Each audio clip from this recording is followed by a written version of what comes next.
What is going on, SpaceMob? Welcome back to another episode of the AST Space Odyssey podcast. Today we have a loaded episode.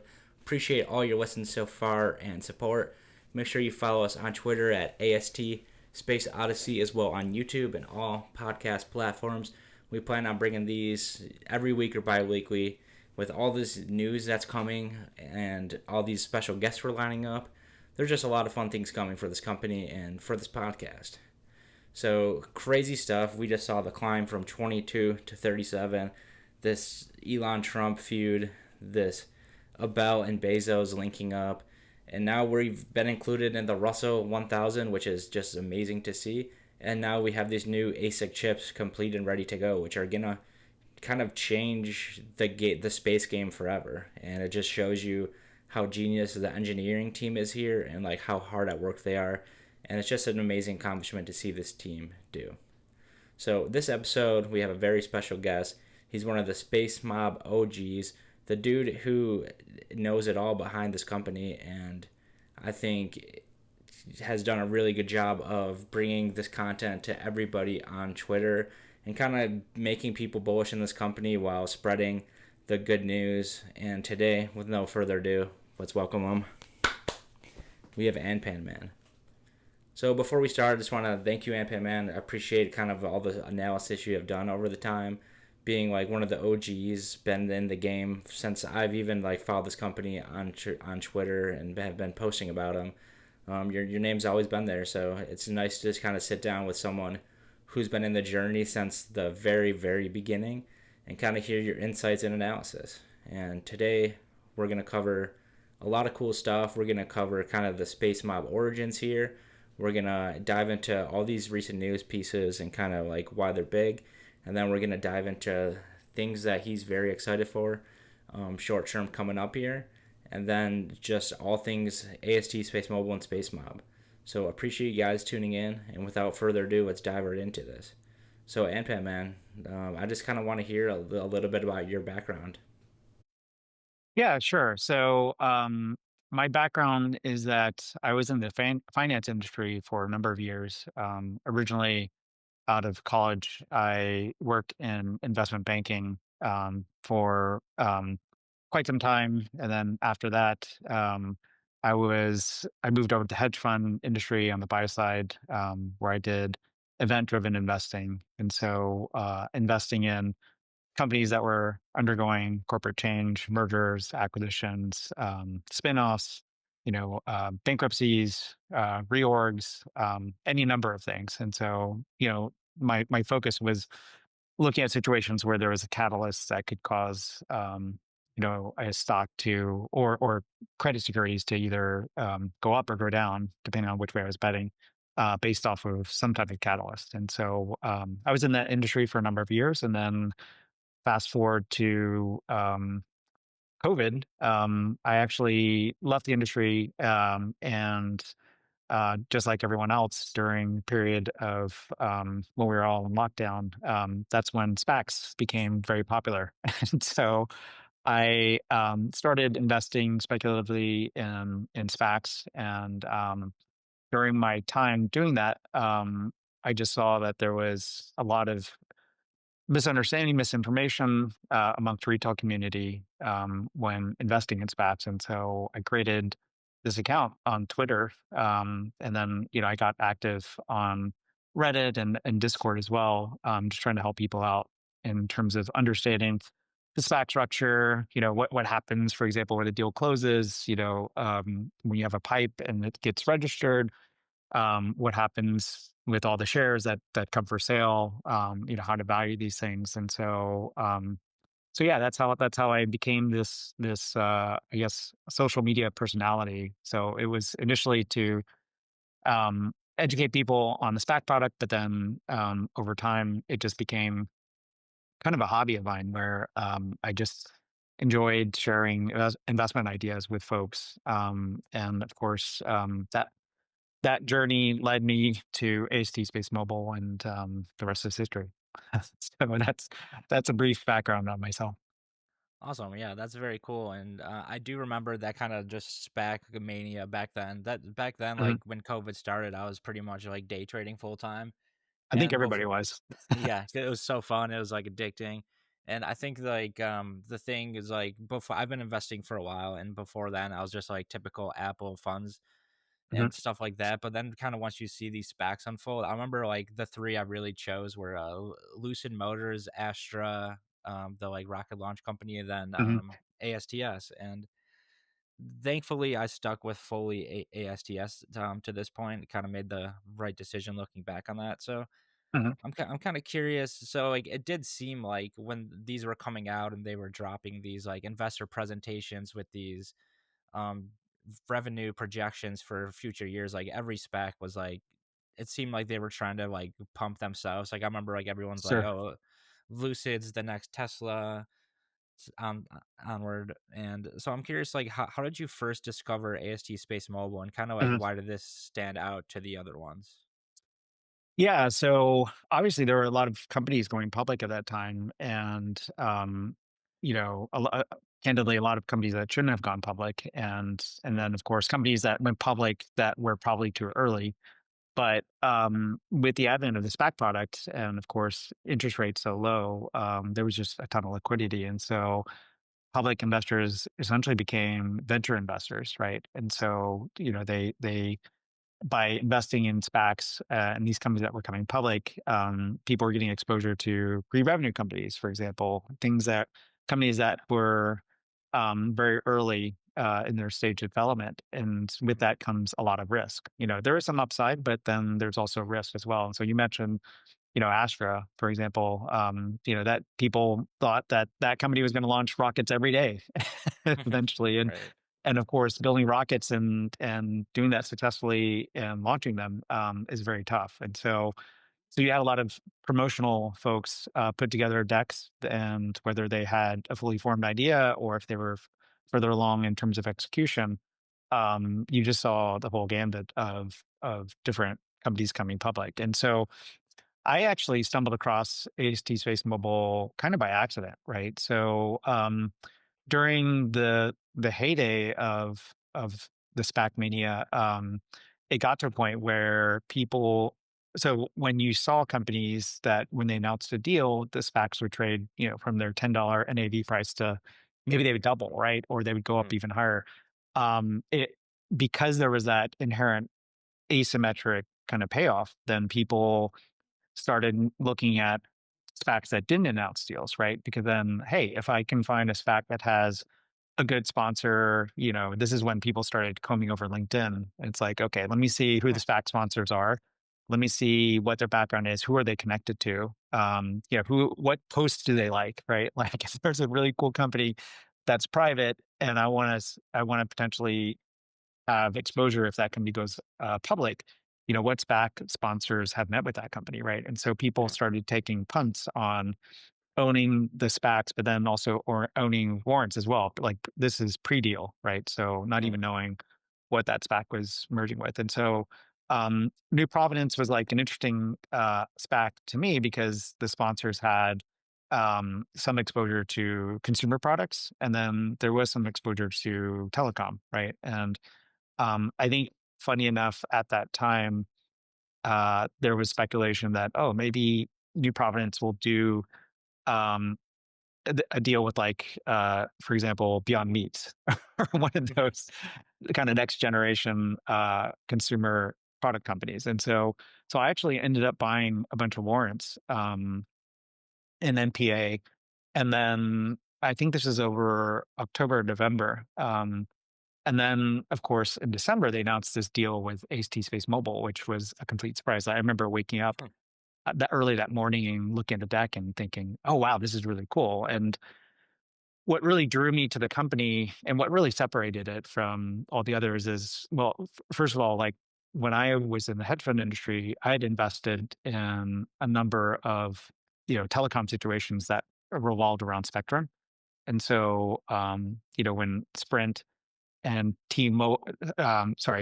Dish Networks got into a bidding war over Clearwire, which was primarily a company that was trying to do this will all sound familiar, terrestrial fixed wireless with their 2.4 gigahertz spectrum.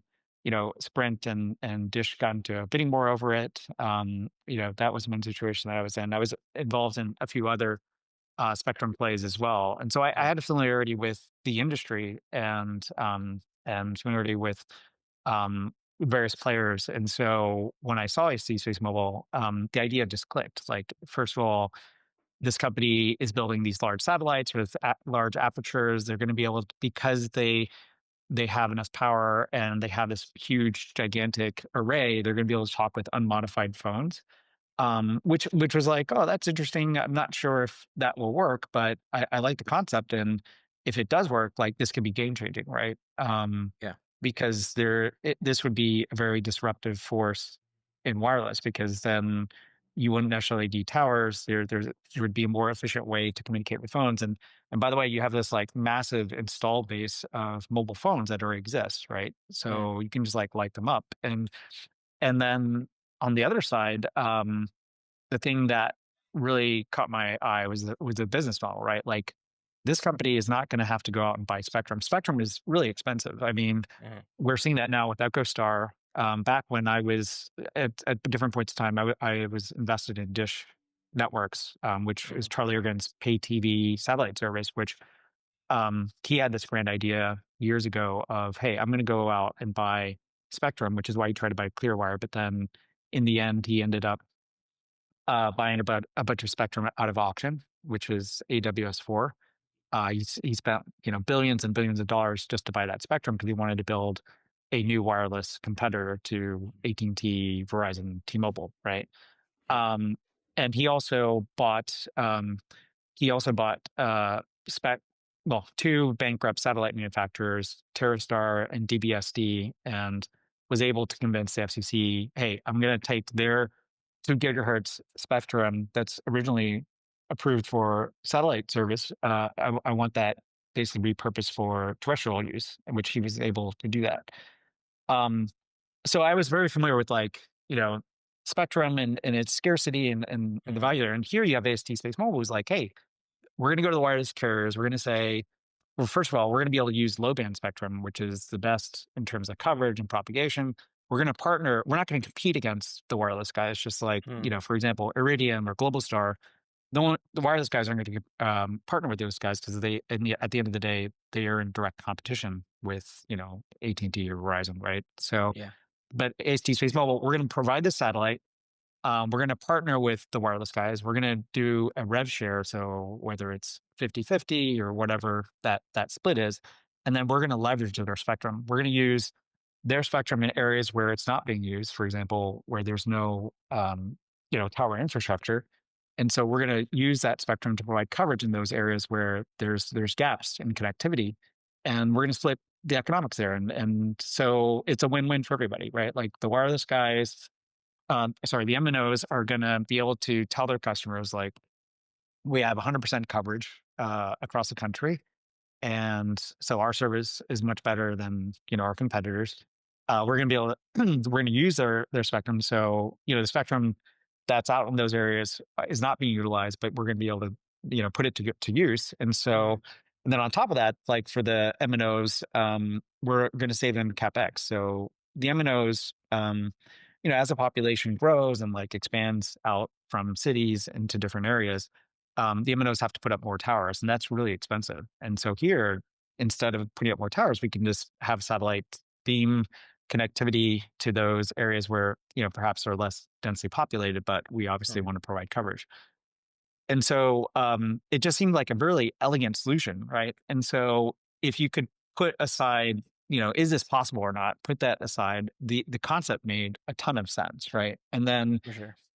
if you had skepticism, then you looked at who the company was working with and their investors. And that's what got me to the point of having the conviction that I did. Because, the company was started in 2017. And then I think Vodafone was an early investor in 2018. And I remember there were videos from the CTO of Vodafone on YouTube talking about their partnership and how this is an exciting area for them. And they had embedded engineers at AST SpaceMobile going back as early as 2018. But then you had AT&T come aboard in 2020. American Tower as well, Rakuten, like all Mm, these folks, not only, partnered with the company, but they were helping them develop the solution, and they invested. AT&T didn't invest initially, but they did, enter into the exclusive partnership. And so when you looked at the partners there and the amount of money that they had put in, that gave me a lot more confidence to, dig more into the company, and so that from that point, I think I had my first call with the Bell. Um, Maybe it was in January of 2021, or something like that. Pretty that's not sweet. long after. Yeah, yeah, not long. Maybe it was in March, like right before the deal closed, which was Mm, I think April or so. But after I spoke with him, and kind of went through due diligence, I also spoke with Scott, who at that nice. time was the investment banker, working on the Hmm, deal, and so that's I cool. spoke with him too. And then of course he moved over to the company not long after that. But based off of those conversations, which, if you go search Reddit, I remember I posted my notes of that Oh, conversation. sweet. But yeah, I mean, after those conversations and just continue to see the company execute, I think my first post about AST SpaceMobile was shortly after they announced the deal, and then I was hooked. I was For like, I believe sure. in this company. I think it's gonna, do well. And then of course, I don't think anyone foresaw how ugly things would get with the market, post Right. COVID, that the hangover. I think it was like 2022 or so. So from that point on, obviously, even though the company was executing, as any startup, it had growing pains and missed deadlines and things like Mm, that where, they're expected, but then against a tough economic backdrop, that can kill you, right? yeah. But just like we've seen at the other side of everything now today, June 11th, 2025, for the real companies that, executed during those difficult times, had to raise the painful funding, Mm, whether that's let's just take the space sector, right? So yeah. that's AST SpaceMobile, Rocket Lab, Redwire. There's a few names, for the ones that actually made it through that period of time. Now they're really strong, and the opportunity is huge, right? And so, um, but over that period of time, I think me, as well as Kook, Katsy, others, OGs that Mm, went through all of that. It was a testing. Your conviction was tested, right? And I think because of that, we had to our level of due diligence and work, and research, uh, had to be that much stronger in order to have a mm, conviction to hold. And I think the stock hit a low of $1.70 intraday, $1.80, and I sheesh. remember the warrants were like at 35 cents, which Huh. that's where I was heavily invested, and that was not fun. But for the folks who held the faith and continued to invest, it ended up. I mean, last year when it started with Google, AT&T, and T, and Vodafone making strategic investments, and then the huge validation of Verizon joining in June. So that initial strategic convertible was January with those three parties, and then you had, in I think it was June, when Verizon joined, or maybe it was May of 2024, where they joined as a partner, with AT&T, and they made a strategic investment, and they made commercial prepayments. That was just like a huge validation. That's what really caused the stock to completely re-rate, because then Mm, at that point, and then I'm rattling on here. I should probably pause, but I keep but at going. that at that point, you had, all the skeptics and shorts and whoever else. It's like, wait a second, now you've got 70% of the U.S. market. You've got AT&T and Verizon, who are mortal enemies, now working together. And Verizon, you know, uh, thinking about that point in time, Verizon evaluated Starlink and evaluated AST Space Mobile, and they went with the small guy, right? They Right. went with, and not only that, they invested in and they put forward commercial prepayments, and so, that was a huge moment of Mm, validation and re-rating. And I think, yeah, I mean, everybody was elated, right, as investors, because then you saw the stock re-rate from the lows earlier that year of, call it, high ones, low twos, to all of a mm, sudden hitting an intraday high prior to the launch of the Block 1 satellites. I think the intraday high was like $39, which is Yep. actually where we sit today, not far off, Right. which I think will probably hit new all-time highs. But that's the quick background. I I tend to do this, like I get excited and I just keep going. Hey, But that was we're here my for that it. yeah. But that was how I first discovered the position, and along the way made a lot of friends. Whether that was Catsy, I met him over Discord. Kook, I met him on StockTwits, Hmm, and love it. and any number of folks. But yeah, one thing I will say is like the communities have been great, and it's when you I've been to both launches and just meeting people in real life, and what's great is like you've got these folks from all different walks of life, from Hmm. different disciplines, and so but that we all have this common interest and passion, and it's been gratifying and great. Yeah, that is very cool, and it's cool. Like you're the first person I've talked to that has actually bought before. Like they announced, like when it was just NPA and they didn't even have a Yeah, company they're merging with. So that had to be like really rewarding, especially kind of being in that background a little, being like, oh wow, it's like it was like it meant was to meant to happen. be. Yeah, Yeah, that's right. exactly. So yeah, what really drew me to it, because like I have like a strong social media marketing background and just marketing overall, but like seeing kind of like them partnered with these big brands already, these billion-dollar companies, and then like realizing what they're building tied with kind of like they don't have to go out and pay money to acquire all these customers.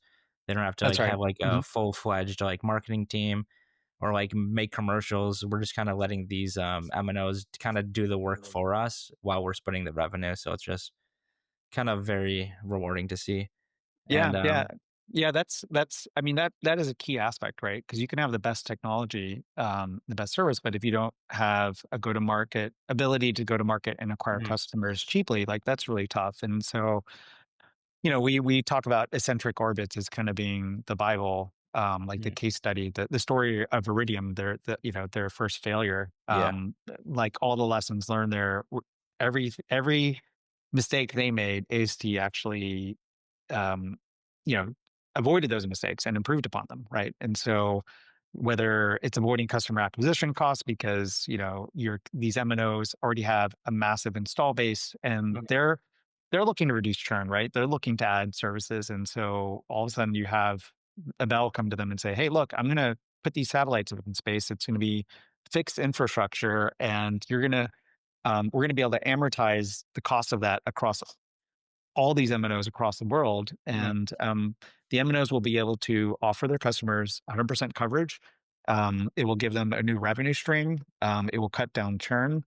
It will also allow them to save capex on spending money on building and maintaining new towers. It just made a ton of sense. for sure.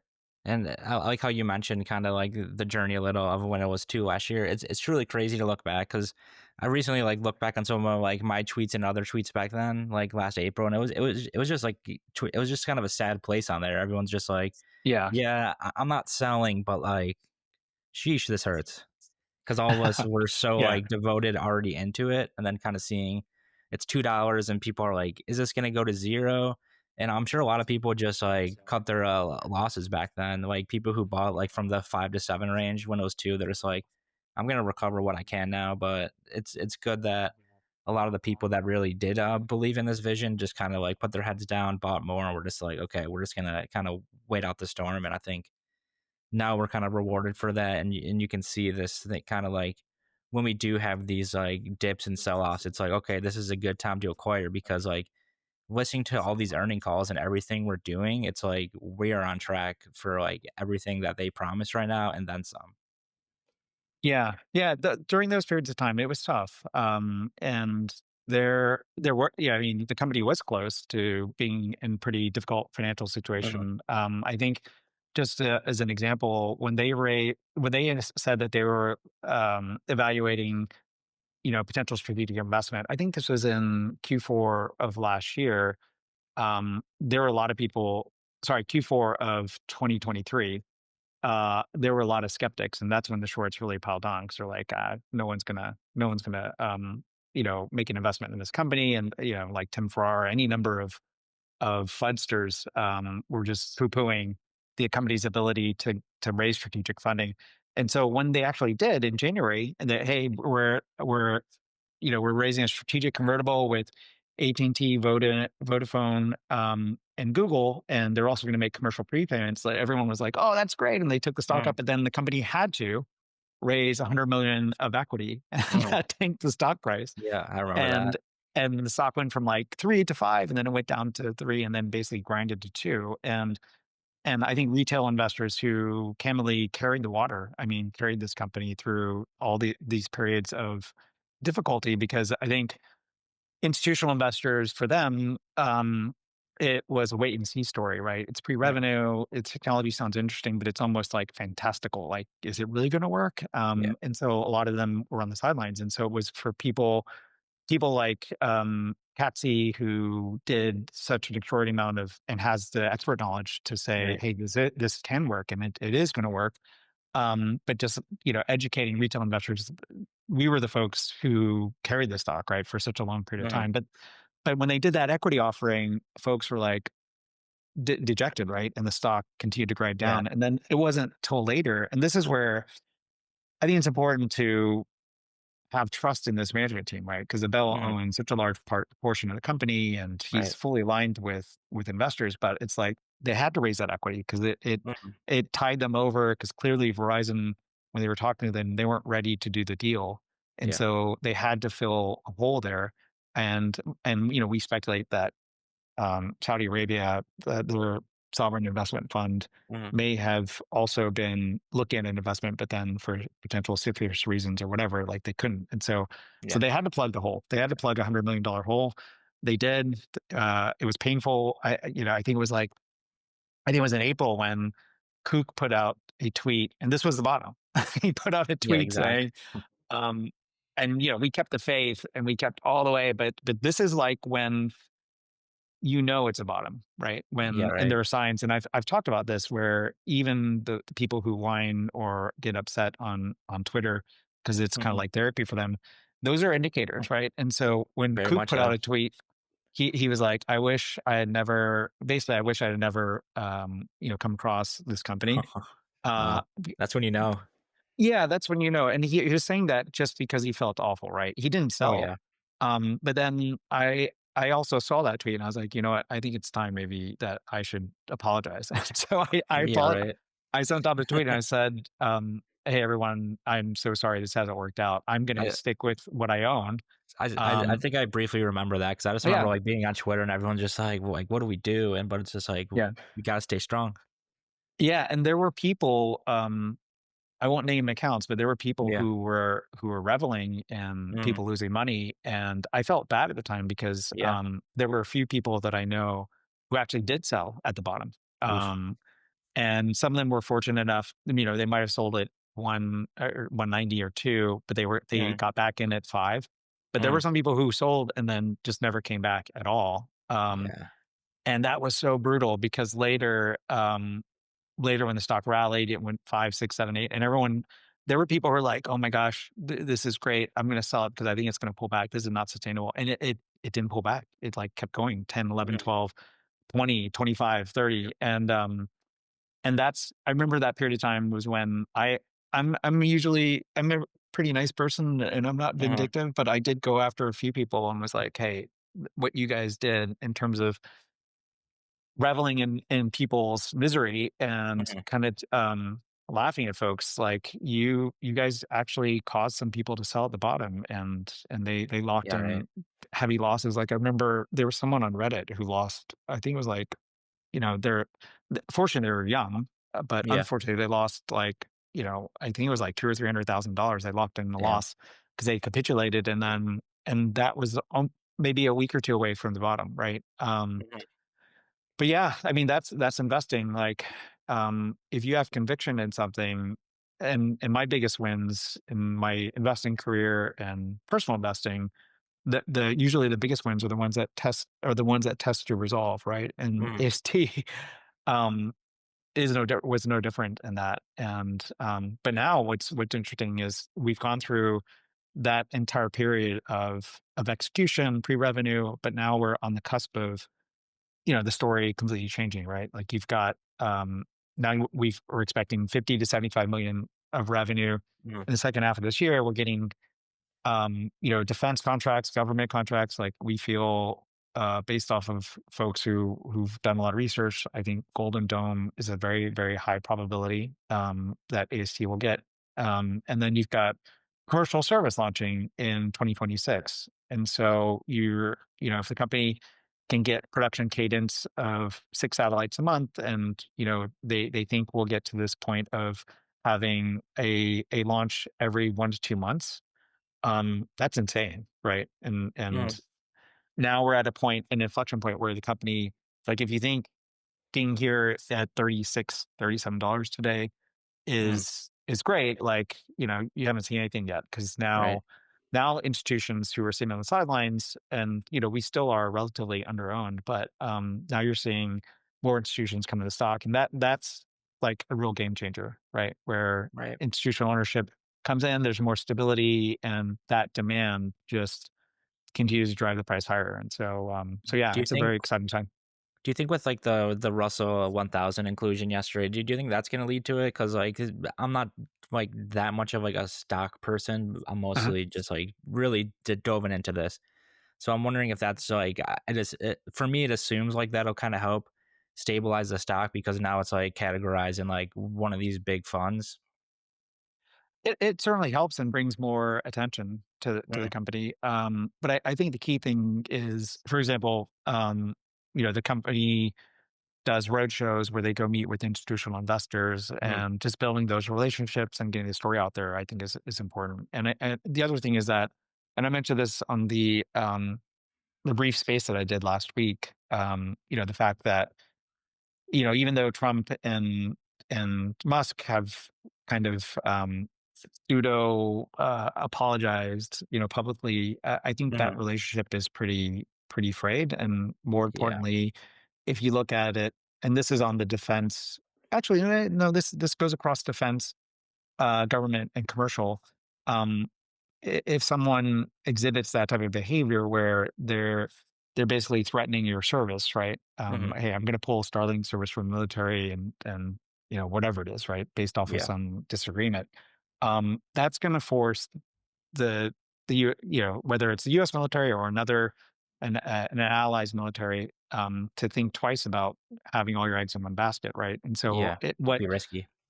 what I think was like a concern about, Trump, Musk having a lot of influence over the Trump administration now, and potentially being a headwind. Now it's a tailwind for the company because now, they're if AST SpaceMobile, which it on independently was getting a lot of traction in defense and government, now it's going to be a tailwind where they're going to look for alternatives and try to basically build up US alternatives. And so I think that's going to benefit AST SpaceMobile. And then on the commercial side, um, MNOs, and just like we saw with Apple, right? Apple, Yeah. in that information article, I think people recognize Musk for his technological acumen and business, and he's a great business person. But Mm, as a business partner, that's an uneasy place to be. And yeah. so I think, when Musk talks about making his own phone and trying to end around MNOs, there's a reason Mhm. why AST SpaceMobile has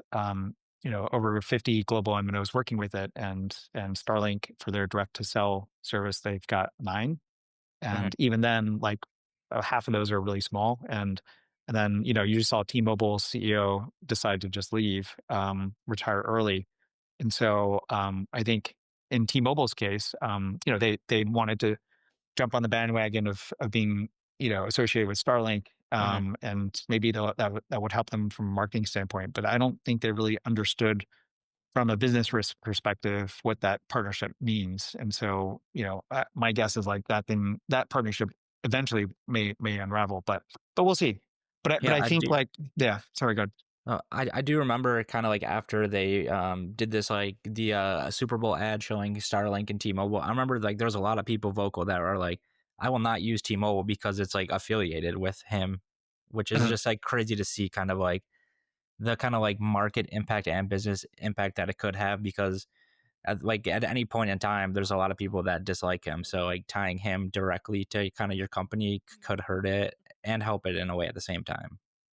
Yeah, I mean, I think, and the great thing about AST Space Mobile is that, the company is apolitical, right? Like, Hmm. there's Democratic, there's Republican support for the company, and they tried to be neutral, right? Hmm. I mean, obviously, the company is trying to help, the U.S. government and defense areas, but then also globally, whether that's working with MNOs, connecting the unconnected, Hmm. creating the European joint venture, which hopefully gives Europe more comfort in that, you know, AST Space Mobile's commercial services there will be owned and operated by Vodafone, which Hmm. is, obviously a local actor. But I think, Abel, his mission for the company has always been to provide connectivity to those that are unconnected, Yep. and I think that's a pretty straightforward mission. Like, it's not Hmm. it's not political one way or the other. And Exactly. so yeah, I think for Starlink, obviously, SpaceX is a great company, Starlink as well, and I'm sure they'll do just fine. And as we've always said, in the direct to device market, it will likely be an oligopoly of, call it two to maybe three players. But beyond that, like, once you get the infrastructure up in space, and it's hard for a competitor to go, put up a competing constellation in order, and if you've locked up all the MNOs, like, Yeah. It's that's a impossible. huge moat. Yeah, it's a big barrier to entry. So, um, but yeah, I think, um, it is interesting how over the last few weeks, and this is why the company is so exciting. Whether we got these new defense awards, or there's going to be more potentially. We've got satellites launching here shortly. FM1 Mhm. will go up on ISRO in July, and then you've got FM2 and the other block ones going up shortly thereafter. But yeah, it's interesting because, like, day to day, week to week, there's always some bit of news that changes things. And so, Right. the Trump, Musk meltdown, who knows how far that will go, but Hmm. that just happened last week. So Right. it's just, and the reason why we talked about that is that I think a lot of short sellers and skeptics use that as a stick to say, Hmm. AST Space Mobile is at a huge disadvantage. They're never going to make it. But in the face of that, you had FCC Commissioner Carr and Senator Cruz come visit the company. The regulatory approvals have continued to come through, and this was Hmm. before that big blow up last week between Musk and Trump. So Yeah. I think it's important to know, like, regardless of your politics, AST Space Mobile is a very important, technology company for the U.S. Hmm. And you know, giving the U.S. leadership around satellite connectivity globally, I think is something that, whether you're Republican or Democrat, that you would support. And beyond that, the U.S. does need not just one dominant company, but you need Hmm. a handful of companies to continue to innovate and be competitive, right? Because it's just good for Sure. everybody. Yeah. So just a little tin hat theory. So it was just kind of funny seeing this unravel. So like I think on Monday when we were up a bunch, like after hours, like Trump was in an interview and he's like, "Oh, the White House is keeping Starlink." Uh-huh. AST created like 5-6% after hours. Then like the next morning was like when we were included in the Russell. Do you think that was planned out, or do you think like the Russell announcement was already there? Because I'm curious if like the team was trying to keep kind of momentum going, or like is that something they don't really pay attention to? I will say this, that the company doesn't pay attention to that stuff. Figures. That was like planned. I'm Okay. assuming because Yeah, of for the sure. Russell inclusion is going to happen, and Yeah. they, Cool. I can't tell you how many times over the years where, and you've seen it on Twitter too. People are like, "Oh, this Mhm. company doesn't communicate," Yeah. or And they then could they drop they could do something. better, marketing. Mhm.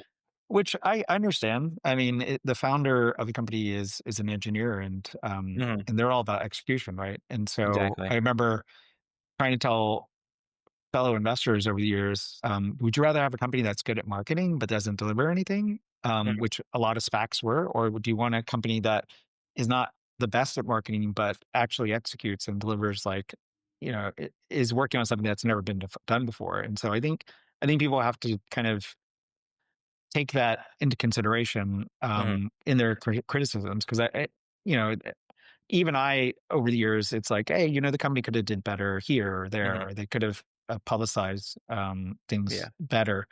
But I think folks have to recognize like the constraints, right? Because the company previously didn't have like an enormous budget where they could just spend marketing dollars, right? Hmm. Or, for example, Patsy, Kook and I, and others speculated on the military use cases, I guess going as far back as 2021, That, 2022. that's crazy to me. But at the same time, like, because the company was working on that stuff, Mhm. it was kind of under wraps, and I think folks have to recognize, like, the Chinese they have a copycat type Mhm. of, solution that they're trying to bring to market as well, and Yeah. so all these things you can't just put out there for public consumption, Yeah. True. until, of course, it gets to a point where you can't hide it anymore, right? Like, you get military Mhm. awards, and people are putting one and one together, and so um, I think folks, it is funny because the markets and in the day and age of social media, Mhm. anybody can have a voice, and so, which is good, and but then there's also some negatives to that, Yeah. which is Exactly. when the stock price is down or it's not moving. I mean, you've got, for example, when people complain the stock's trading sideways or it's going down, Mhm. oftentimes the loudest people are ones who own call options that are expiring. Yeah. Um, Weeklies. yeah, yeah, and so it's like, first of all, if don't do those things, or if you do those things, just understand the risk in those, and that the company, is focused on executing, doing things properly, that they're not gonna bail you out, by Mhm. announcing some fluff, right? Right. But more importantly, I have, like, full faith in the company. Yeah, timelines Mhm. do get delayed, and sometimes things don't work out, and that's just being part of a company that's doing something that's never been done before. Exactly. But I think folks should have patience. It's like, if you look at what the company has accomplished over the last several years, it's extraordinary. Very And much. um, when people complain about the stock price, if it's down 2, 3, 4, 5% a Mhm. day, and the company's not doing enough, it's like, guys, get a grip. Like, you're not Yeah. turn off your. And I think the adage applies here. It's like, just don't open up your account, and if you Mhm. can't help it, then somehow put yourself in a coma, and don't look at or touch the shares that you own in this company, and wake up 3 years from now and you'll be extremely happy that For you sure. did. That Yeah. that's what I always tell my wife. I'm like, yeah, but I don't check my portfolio when it's red, only when it's green. And I think that's kind of a Yeah. good AST Space Mobile investor theory. Is like, yeah, on those big green days, check it and be happy. But like when it's red, just don't even open it or think about it. And I think that's kind of helped me with the psychology, because like I don't want to check it when it's down 10% and be like, think like emotionally, or oh, I just lost this much money. It's like, yeah, we know what the team's doing, but just Mhm. keep strong here. Yeah, yeah, 100%. So moving forward, I kind of want to talk about kind of like the kind of like X space growing, and like kind of like Space Mob itself. Mhm. It's really been incredible to see, because like I've kind of been around since also like the beginning here. So it's really cool to see this grow, because like back in the day there really wasn't much content at all about this. So I think like the work that you've done, Katsy, Cook, Todd, and like Kevin Chen, just kind of has really helped draw investors and kind of see kind of through like any FUD or any stuff about this company that like isn't positive. And I think that it seems like it has kind of got a lot of investors very devoted to this company.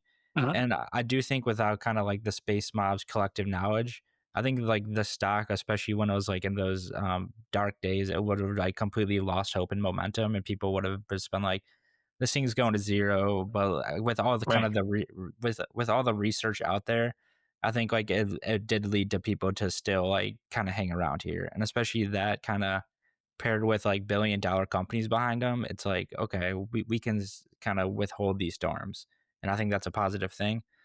Yeah, So yeah. like in terms of Space Mob, so I'm curious like what that term kind of is to you, and like do you even remember it in exact origin? Yeah, yeah. No, they're, there was a number of us in a Discord called ISS, which was focused on SPACs, and Uh-huh. people shared due diligence and research. I mean, this is all like crowdsourcing at its finest, right? And of course, the cool thing about retail investing is that when compared to professional investors, retail investors come from all walks of life, and so you have engineers, you have people who work in production, you have attorneys, accountants, Mhm. people in finance, but yeah, just different disciplines. And so like having Katsi, for example, has been invaluable because he Right. he has a real true technical understanding, but also comes from different disciplines, whether it's academia, Mhm. military. He has technical experience around RF as well. For sure. And so what's great is that when I used to work in the hedge fund industry, it's all a bunch of finance people, and Mhm. you have to go out and hire experts to go tell you what's right versus wrong, which is why oftentimes people get led down the wrong road. Mhm. Um, but here it was interesting because you have people again from different disciplines looking at an investment from different angles, and so it makes that level of research much better, Mhm. especially if it's in a collaborative way and people can have good, honest conversations about, things that they're positive about, things that they're concerned, they have concerns. And um, so that's been one of the best things about investing in AST Space Mobile Mhm. because there's a very strong community around it, and it started Right. early where I think initially we didn't really know what we had. Like, Mhm. yeah, it's an interesting company, it's exciting, but as we continue to do work, that conviction and excitement grew over the years as we learned more and as we saw the company grow up. And Mhm. so, but in that early time, at that Discord, there were a few people who I think it was there's an account CBAC he posts from time to time. He was the one who I think came up with the word SpaceMob, Cool. which was short from Space Mobile. Mhm. And then there was I remember I did think about doing this, but then I decided not to because I was like, oh, maybe it's too cult like. But then ASTS Moon is another account who was the one who started Mhm. the Red A. Like, hey, let's put Oh, the cool. Red A at our names. Which when he started, I was like, okay, now that he did it, I can join, and it won't be like Mhm. I'm the one who started this like I movement. I do But like the A's. It's just a cool way to, yeah, like, distinguish kinda who's, like, fully on board. yeah. And so that's kind of where those two things came up, and I think over the years, it's interesting because like as people continue to do work and shared research, the community just grew bigger and bigger and stronger, and the quality of work has been great because I think you'll whether fast forward to today when I talk to institutional investors or if you look at research, for example, sell side Mhm. research, like they'll point to work that SpaceMob has done, So cool.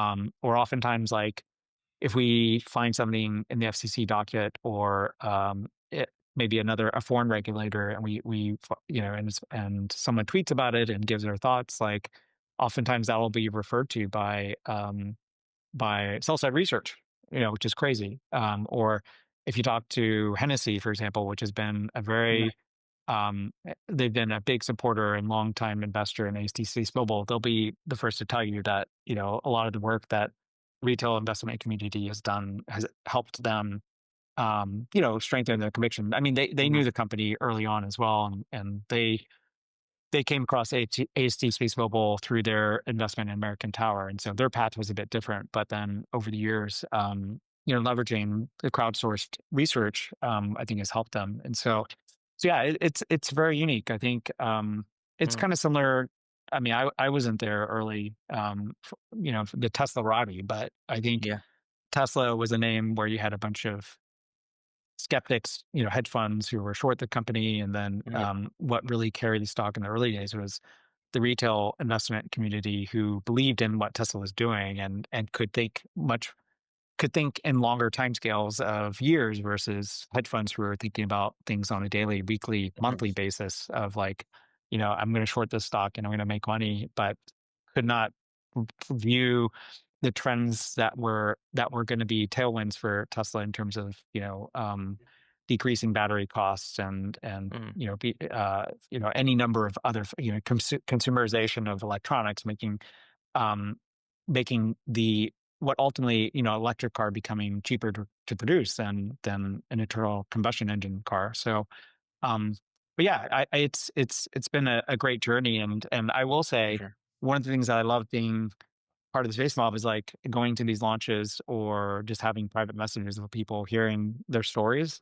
Mhm. like Right. either the ups and downs.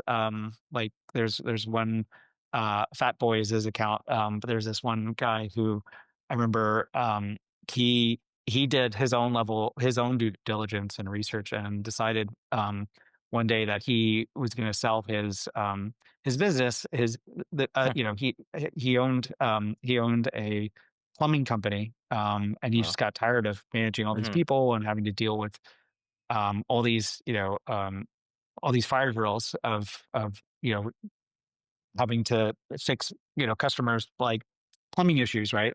Mhm. But I remember him reaching out to me. This is after AST rallied and we had gone through all the depths.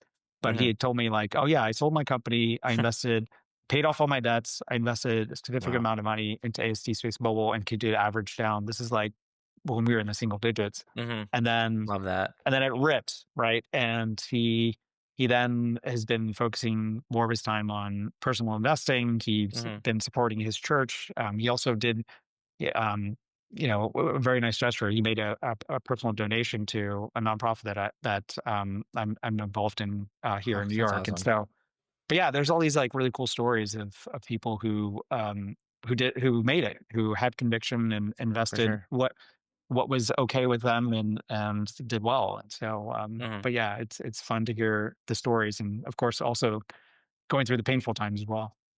Exactly. I definitely wanted to do like a podcast in the future where I just get like a little like snippet from a bunch of people and kind of combine their stories kind of down the line because I think it is really cool. Just like all the backgrounds and random places in people's lives where they found this stock and kind of went into it and kind of where they are now.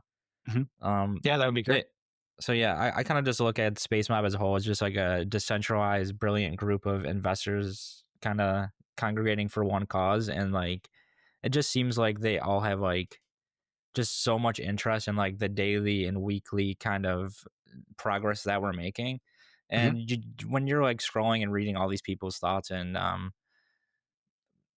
posts, you can really kind of feel like the energy behind them. So I was wondering, like, what do you think makes it like unique among like other investor communities besides just the Red A? I think the key thing is that people can make a difference, right? I Hmm. remember when in the early days, a lot of research and work was dependent on just a handful of people, right? And that was actually a lot of pressure.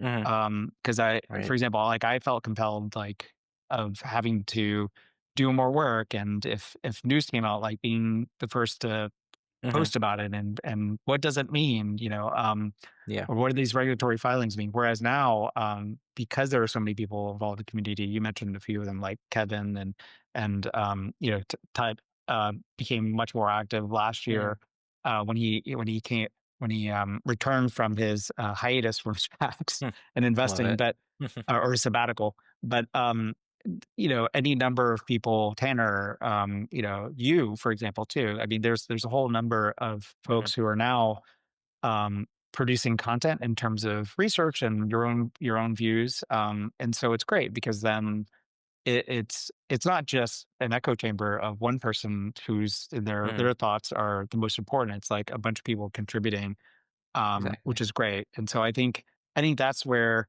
and it's kind of like a template where people then start to learn to do their own work, right? They do their own Hmm. research, and then you're starting to see some of these people um, put out research and investment ideas of their own aside from AST Spacebowl, right? Because they Hmm. now know what are the things that make a good investment, and they start looking at different ideas. And so I think it's been now when I look at the Twitter thread, Twitter, like if you look at the ASTS hashtag Hmm. and you see content from other people, it's great because now then it's like a sustainable community Right. and people and the investment, because it's of so much interest to folks.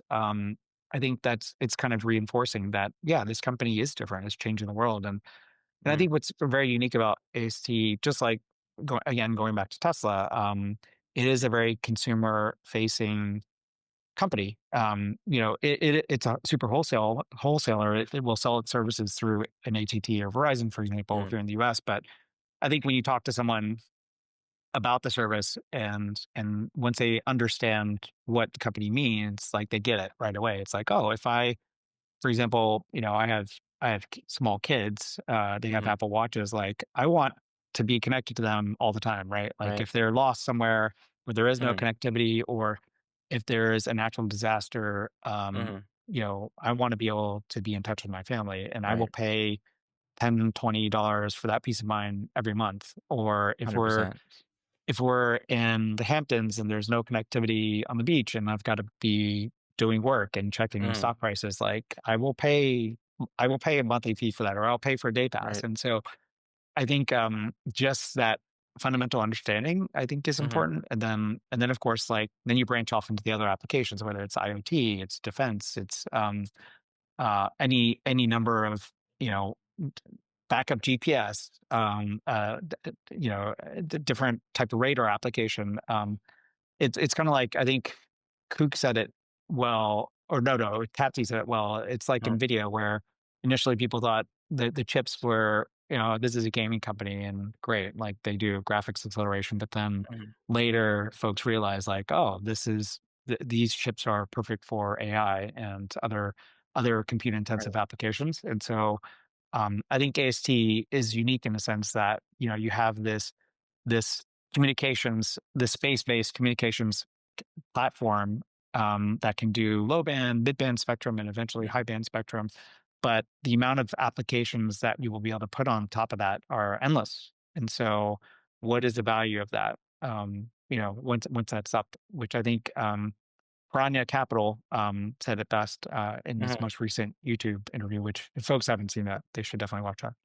for sure. So yeah, it's been pretty insane, kinda like we kind of see the space mob effect in real time when we see like this Forbes article, AT&T, like the FCC chairman posting. So like Hmm. if you kind of dive through their feeds, like their like regular posts will put up like a few thousand views, but like whenever they mention AST, like they get hundreds and hundreds of thousands of views, and it's just pretty interesting to see like kind of the space mob effect kind of take off like this, Hmm. because like we're putting up numbers and it's clearly looking through their posts and stuff, it's clearly the most engagement heavy content, and it just makes you kind of think it's like as we move forward, like AT&T, Verizon, and Vodafone. So like they and even like Forbes and these big like space news and more kind Hmm. of like investment publications. It's like in this day and age, kind of like just engagement and clicks are key. So I think them like being able to see kind of the space mob effect on this is going to kind of lead down the road to them like producing and posting more content Yeah. about Yep. AST, and that just kind of snowballs into an effect of just more visibility. And I think that's really awesome. And I think just kind of the space mob kind of really helps contribute to AST's public image and overall marketing strategy in a Yeah. very strong way. Yeah. And Verizon, AT&T, and T, and all these MNOs, I think they recognize that, you can't, the authenticity and the excitement, it's something that you can't pay for. This is all organic, Yeah, right? Like you're right. these are like passionate investors who believe in what the company's doing. They also are fully aligned, like they own the stock. And so I think, for example, like in AT&T or Verizon, like they see the opportunity there, right? So when they Mhm, actually do roll this out to their customers and people learn about it, and they're like, "Oh, this is great!" Like, right. and hey, there's a public company I can invest in that provides this Mhm, service.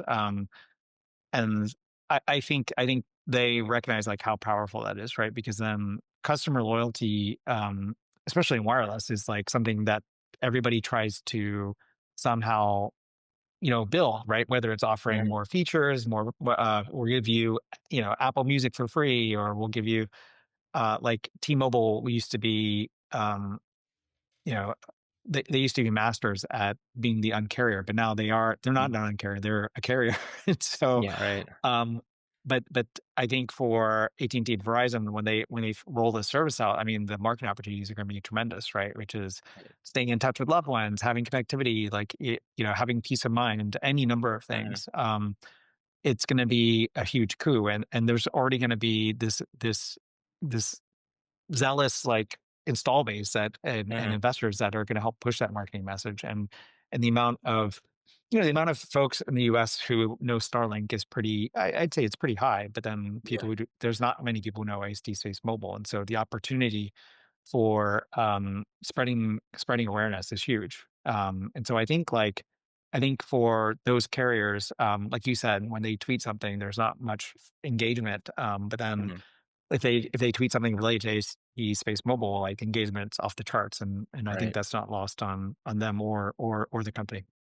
Yeah, you can definitely see that, especially like leading up to the last launch. AT&T like posting all the A's and doing like a Waffle House meetup, and that Yeah, kind of yeah. leads me. I think for one of these like big like launches, we should do like a big like space mob event. Like that seems like it'd be so fun. It seems like we're already kind of all friends online, so I just like picture a room full of like hundreds of space mobs like eating waffles. Just have like Yeah. have picture like Catsy up on stage talking or something. And I just have that vision in my head, and I'm like, that's gonna be like amazing down the line. Like once we all kind of maybe in like 3 4 years from now, once we have like fully full connectivity and we're all just celebrating on something, that's awesome. Yeah, I mean, I think people will, Cook and I will still go to all the launches that are planned for this fall, Mhm. and then I think, as will others. And so, and I've seen people just on their own meet other investors in different cities, and so, but yeah, no, So I think that's cool. a great idea. Yeah, so leading to that, like with so much excitement around this company and kind of like on X and stuff, like as with your account and stuff, like how do you balance kind of like genuine optimism with realistic analysis in your content? Because like you'll go on Twitter and see people being like, "This is going to be a $2,000 stock in 2 years." So Mhm. just kind of curious there. Yeah, I try to be very balanced, although there are Hmm. times when I'll be because I'm excited or Yeah. happy, and then Right. I'll just make some like crazy proclamations, which I think people know, um given my history, that they'll know Mm. like, oh yeah, he's being very optimistic and doing it in a playful way. But But he'll probably be um right in 5 years, regardless. right. Right. Yeah, but I think like, I mean, overall, like I'm an optimist. I'm Mm, bullish on the company, and so I rarely post stuff that is negative. mm, And so, but people recognize that, they understand, where I'm coming from. And of course, I mean, part of the reason why I do that is, I truly believe in what the company's doing, and mm, in the hedge fund industry, there's plenty of skeptics out there, and that's why there's like a pretty large short interest in the company. Which mm, that thesis, which Kerrisdale, they're a pretty well known short seller. They yeah. outlined that thesis back in 2022, which most Mm, of it has been wrong. In terms of right. getting to revenue and things like that. Yeah, that's Mm, taken a bit longer, which is a it's proper criticism, but what the company's doing is hard. But everything else in their short thesis was absolutely wrong, right? mm, They were proved wrong. So, yeah. um, but yeah, I mean, I have been critical of the company from time to time, but at the Mhm, same time, I think my I guess my focus has always been trying to get people to look at the bigger picture. Like, yes, for there may sure. be delays. Like, they didn't get Block One launch. I think there's like a month delay there, and Mm, this FM1 launch is now what, going to be delayed by 3 months. yeah. But in the grand scheme of things, like, what is a 3 month delay? Relative Nothing. to the opportunity set. And so I think the reason why I kind of have that longer term perspective is that, I was in the hedge fund industry for over 10 years, and when you're in that environment, you're focused Mhm, on day to day, week to week, yeah. month to month P&L moves, and it's Crazy. brutal. Like, you have to have the information edge against anyone else, and you have to move Mhm, before everyone else. And right. that's like that's you get compensated handsomely for it, but that's to me, Mm, that's like no way to live, right? And that's no right. way to be able to pick the huge multi-year, multi-bagger names. Mhm.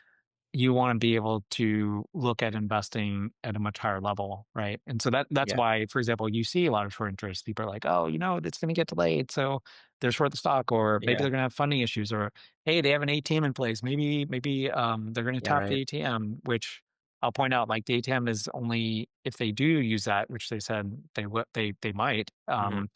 But they'll use it judiciously, and it's only what now 4% of the market cap of the company. Like Yeah. it's It's not it's de much. minimis. It's nothing.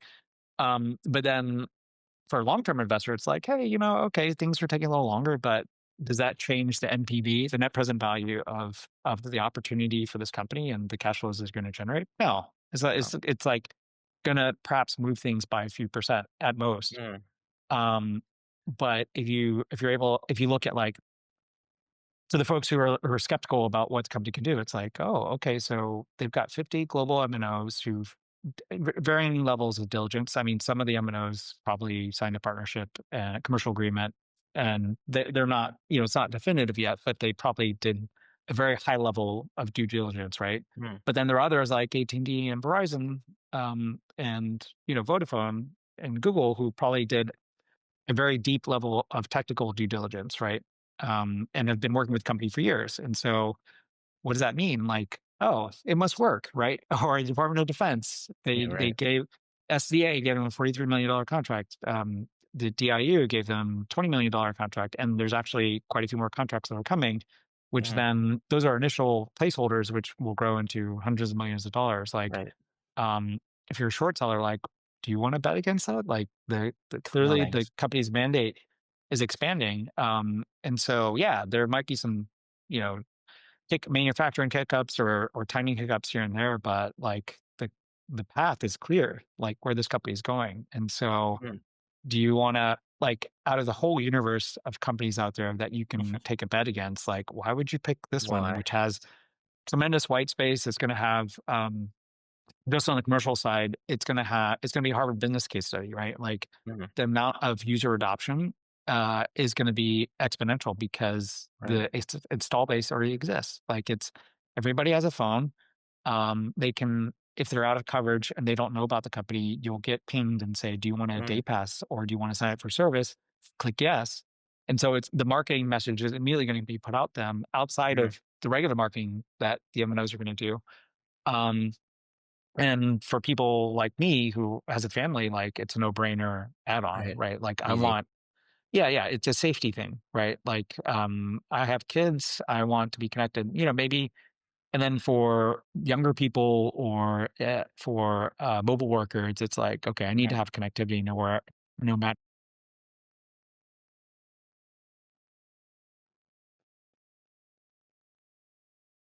um yeah, I think it's I think we're pretty much everybody that I know that's invested is beside themselves of like why anyone would be short. So, Yeah. but It is kind of very surprising, and lately I have been seeing kind of like these kind of bear cases, not even like bear cases, but just people like kind of like questioning the company, and it's kind of funny to see like these people on actually doing this like as it's going up. And at this yeah. point, like when you do see these and like you see like they get so much engagement, like hundreds, like 50 to 100,000 views because so many people on SpaceMob are just trying to like explain it to them. So Yeah. like I honestly, I'm like at this point, are people even like are these people on X even like short ASTS or like they're probably just doing it for like engagement farming, which wouldn't surprise me. Yeah, I think that's right. I think the engagement farming is probably a big part of it, which Hmm. which is fine. It's kind of like at this point, given where the company is, I think any and all awareness is good, even Yeah, negative right. stuff, because then it challenges people who might not know the story to be like, "What is this?" Okay, well, I'll Yeah. take a look, and then we have that saying like, if you do 5 minutes of research, you might consider shorting the company. Hmm. If you do an hour of research, you're going to want to mortgage your All in. house and go Yeah. all in. And so Yeah.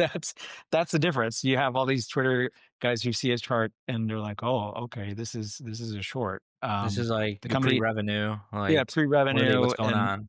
Right, right. Whereas I think if you realize what we're on the cusp of now, where in terms of the company's stage of development, like shorting the company, I think is financial suicide. Oh, 100%. And it's Yeah, funny to see like it also like just kind of shows how strong like Space Mob is, because Space Mob gets a hold of these posts, and like a lot of people do try to explain it, but then there's the people who are mean, obviously. But it seems like recently it has been focused on like trying to get people to learn and being like, hey, if they always send them the kook report, which is awesome. So it's like, hey, just do your research here, and like once you dive in, you will most likely change your mind. And I think it's helpful that kind of we have this community that's like, if someone, whether it's engagement farming or someone really doesn't understand them, there's someone that can like point them in the right direction and hope to um, persuade them to join the team. right. Yeah, and I mean, people don't have to invest, right? Mhm. I think obviously there's a lot of passionate people, and you have investors, they're from all walks of life, and some people are very extreme. Maybe they're rude, Yeah, but that's just part of like so crowdsourcing and social media. It's You're going to get all kinds of characters, exactly. and there's only so much you can do about it. But I think the other thing that I've tried to tell people is like not to take things personally and just Mhm. relax, because there's going to be skeptics out there, and that's fine, Yeah, and they can either short or they not buy the stock, and that's okay. Like, it's not for them at this point in time, probably and their in the loss. future, well, yeah, maybe, or maybe they'll have an opportunity to buy in, or maybe not. Exactly. And that's okay, because like I think early on, when there were a lot of skeptics, Mhm. people were pretty militant, and passionate, which is good. But then Mhm. we're kind of at a point now where it's almost like the writing's on the wall, and Yeah. you can help educate people. You can lead a horse to water, but you can't force them to drink, and that's Mhm. okay too. Like, they can go invest in something else, and they'll make money. Exactly. And it's almost like there's and I'm almost like loath to say this, but there's like a very small subset, a community of Rocket Lab shareholders, and there's a very small community of AST holders. I Mhm. don't even know, like, to the extent how if those folks really are holders, but Right. they just like to compare the two and bash each other, and it's Mhm. just like, to what end? Like, these companies don't compete, and maybe there might be some overlap in the future, but the pie is big, and everything, like, Exactly. as long as both companies are executing, they're going to be fine. And you Mhm. can invest in one, you can invest in both, you can invest in neither, and that's totally okay. So Exactly. It's the yeah, same industry. So if you look at it over time, like if one wins, it should carry some of the top ones with it that are actually executing on the mission. Because as we see, like kind of with the kind of like SpaceX valuation that we saw from ARC, it's like insane, kind of the projections of this industry, and it's like yeah. if they can be worth trillions of dollars, like what can these small players that are worth such small valuations right now be worth in the next 5 years? Yeah, that's right. That's right. And I think for SpaceX, I posted earlier today, ARC thinks that a majority, I think like 70% or more of the revenues will come from communications, Starlink and Wow. Starshield. And It's crazy.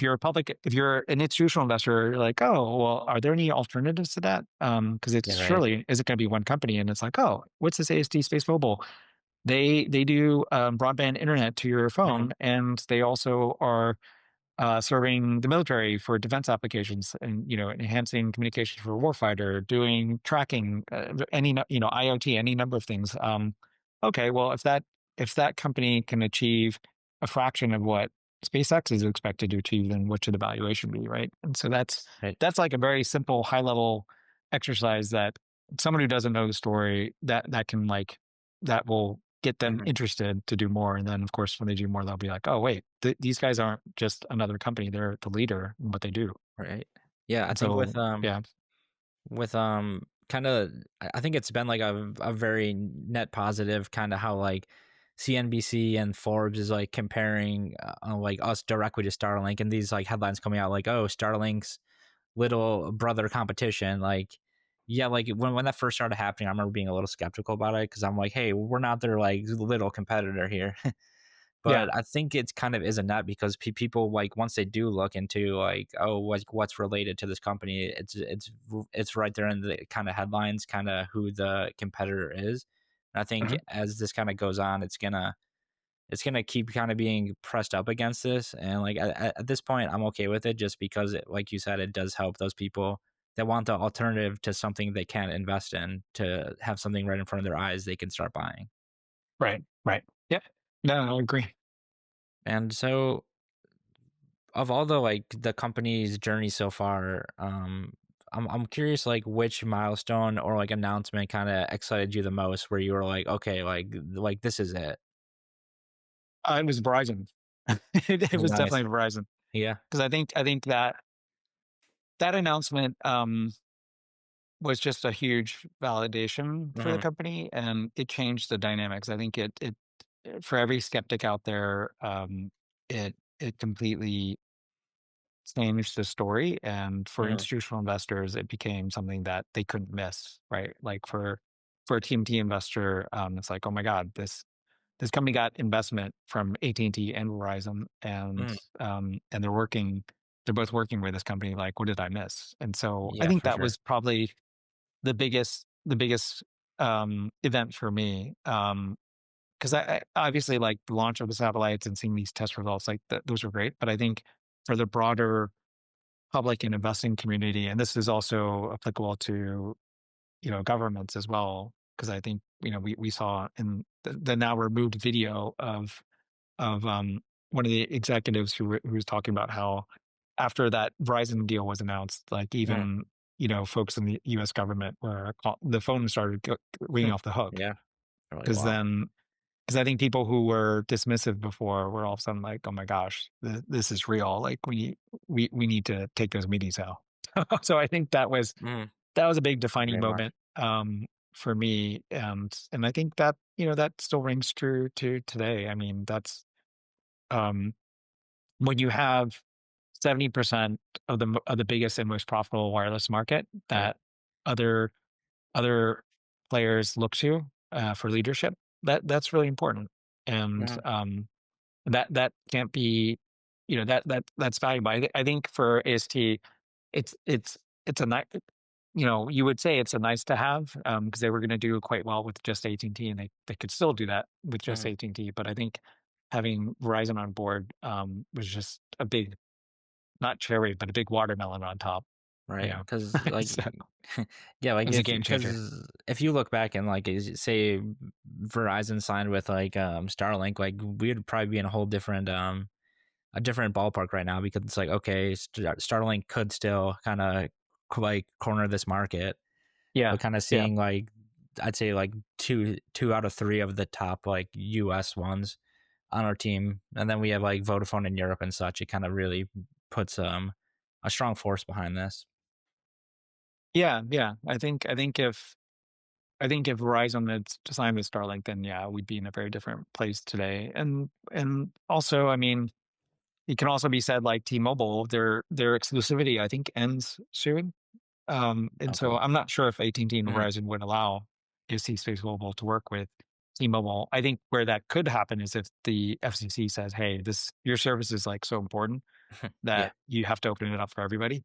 But Hmm. I do think there is a world where T-Mobile does end up working with AST, and Right. also, as I mentioned before, like I think there's the possibility of Apple and Blue Origin, Massive. Amazon, Microsoft, any number of companies looking to make a strategic investment as well. Which I don't think it's a matter of if, but just a matter of Just when. when. Yeah. Yeah, I totally see that, especially with Blue Origin and Bezos. Like he's such a big kind of like space investor, and he's sitting on so much money, and like a guy that has kind of like invented kind of the internet as we know it, and like e-commerce as a whole. It's like yeah. he definitely kind of sees where the technology is needed, and I think that kind of with like us being kind of Blue Origin's like first like big consumer customer is Mhm. definitely kind of setting us up for I personally think from them, but just eventually. Yeah, and it's important that AST SpaceMobile, outside of Starlink and Kuiper, Mhm. we are the largest and most important launch customer out there. There's no Right. one else. I mean, Seriously. okay, I take that back. Putting aside the U.S. government too, Yeah, but yeah. So having AST as a big customer of Blue Origin is really important.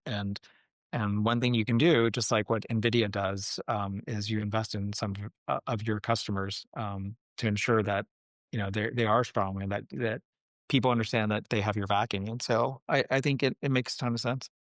for Yeah. sure. So since like this thing is growing like pretty fast right now, like my X page is kind of growing faster than it ever has. I think there's a lot of kind of new members like catching on to this.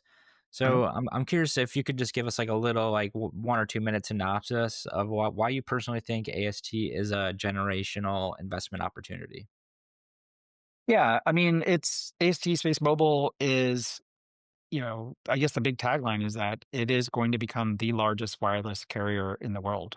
Um, what I mean by that is it's going to have the most subscribers in the Mm, world, bigger than AT&T, Verizon, because it basically those companies' subscribers are or will become AST subscribers, and so that today stands at 50 mobile network operators covering 3 billion subscribers, and mm, that number is going to continue to grow. And what percentage of those subscribers does AST capture? Do they capture? If they capture 10% of those, then that makes them one of the largest wireless carriers. If they got capture 20 or 30%, then they will become the largest wireless carrier. mhm, And so I think, when folks comprehend that level of scale that this company can achieve, charging in the underdeveloped world $1 to $2 to $3 per month, or in the developed world, maybe anywhere between $7 to $10 a month. And this is what they receive, right? So they've already paid the MNO whatever their share is. mhm, But yeah, this is truly transformative technology. Like whether it's connecting to your existing mobile phone or future devices that need to be connected. If you think about artificial intelligence and the proliferation of connected devices, whether it's tracking things, it's monitoring things, whether that's on if that's your children or your car, or it's the military, assets that are drones, whatever it is. Like having connectivity all over the world is going to be increasingly critical. And so for sure. having AST Space Mobile is building this platform that can utilize various different spectrum, whether that's low band spectrum, which is what cell phones use primarily, today, mid Mhm, band spectrum, which gives you a lot more capacity but doesn't have as much coverage, and then high band spectrum. And so this company is providing this connectivity platform that will deliver broadband internet anywhere in the world. And so what's the value of that? And I think um, that's why people are excited about AST, because we have distribution, we have the partners, we have this technology and the leadership right now. And so when you talk to the company today, it's not they're not saying, we've got to execute versus our competitors. The biggest competitor is themselves, and making sure that they execute and are able to capture the huge opportunity that is in front of them.